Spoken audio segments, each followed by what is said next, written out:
आपण बघत आहात वुमेन्स 24 चॅनल। बिहारच्या महाबोधी महाविहार मुक्त करण्याच्या मागणीसाठी 14 ऑक्टोबरला मुंबईत भायखळा राणीबाग ते आझाद मैदान मोर्चा होणार आहे। यासाठी अमरावतीत डॉक्टर राजेंद्र गवई यांच्या नेतृत्वात आंबेडकरी पक्ष आणि बहुजन पदाधिकाऱ्यांची बैठक झाली। काँग्रेस खासदार बळवंत वानखडे, सिद्धार्थ वानखडे, चरणदास इंगोले, बंटी रामटेके यांच्यासह अनेक नेते उपस्थित होते। खासदार वानखडे यांनी केंद्र सरकारवर टीका करत शासन गंभीर नाही, त्यामुळे हा विषय रेंगाळला आहे असे म्हटले आहे। बौद्ध विहार बुद्धांच्या ताब्यात का नाही असा प्रश्नही त्यांनी उपस्थित केला आहे। 14 ऑक्टोबरला महाबोधी महावीराच्या मुक्ती मोर्चाच्या संदर्भात संपूर्ण महाराष्ट्रात च्या वतीनं आंबेडकरी चळवळीच्या वतीनं सर्व पक्षांच्या आणि गटातटाच्या वतीनं हा मोर्चा आयोजित केलेला आहे। तो मुंबईत फार मोठ्या प्रमाणावर व्हावा यासाठी अमरावती जिल्ह्याचं नियोजन डॉक्टर राजेंद्रजी गवई यांच्या उपस्थितीत आज इथं संपन्न झालेला आहे।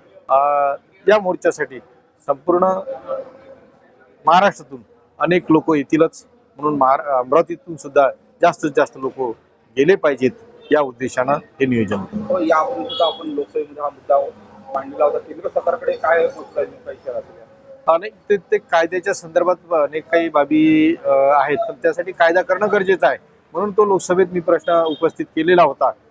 शासन जे काही आहे ते त्याच्यावर गंभीर नाही, ते गंभीर नसल्यामुळे तो विषय तसाच रेंगाळत आहे। बरेच वर्षापासून, अनेक वर्षापासून तो विषय तसाच आहे। साधारणतः कसं असतं की हा 1949चा कायदा आहे, तर नवीन कायदा अस्तित्वात आल्यानंतर जुना कायदा रद्द होत असते, परंतु या बाबतीत तसं झालेलं नाही। तो कायदा तसाच आहे आणि त्यामुळे म्हणूनच मी म्हटलं की शासन त्या बाबतीत गंभीर नाही।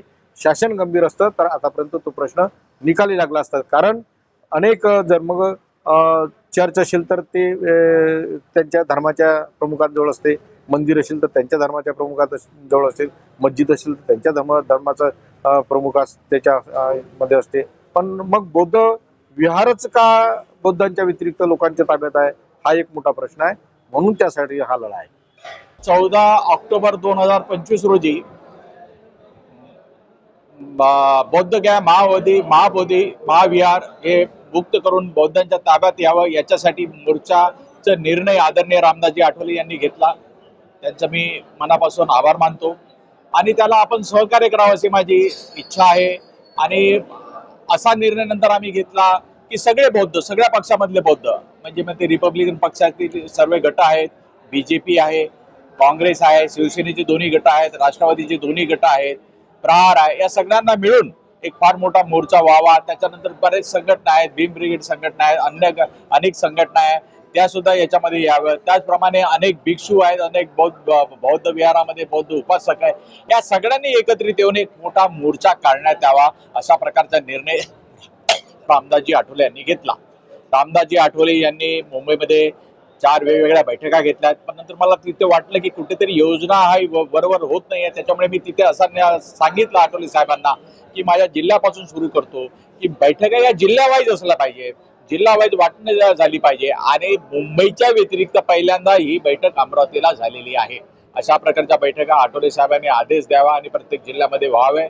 आम्ही किमान 10 ते 15,000 लोक, मी तर 10,000 कबूल केले होते, पण आज इथे जे लोक आलेले आहेत त्या सगळ्यांनी सांगितलं की किमान 15,000 लोक 14 ऑक्टोबरला हजर राहतील। राणीबागवरून हा मोर्चा निघणार आहे, आझाद मैदान इथे मोर्चा जाणार आहे। आता राहिला बद्दल आखणीबद्दल की ते कसे जाणार, काय जाणार, याच्यासाठी आम्ही कृती समिती आम्ही नेमलेली आहे। भूषणजी बनसोड, हिम्मत डोले आणि सुनील रामटेके 3 तर असतीलच, या 3ची कमिटी 11 लोकांपर्यंत जाईल। उरलेल्या 8 नावं ते डिक्लेअर करतील आणि कसा गाड्या कुठे उभ्या राहतील, कोणत्या रूटनी जातील, सगळ्या गाड्या आणि 14 तालुक्यामध्ये हा मेसेज कसा जाईल याच्यासाठी ही कृती समिती आहे। 8 3ची 11 होईल, 15 होईल, तर त्याच्यामुळे अशा प्रकारच्या योजना आमची आहे।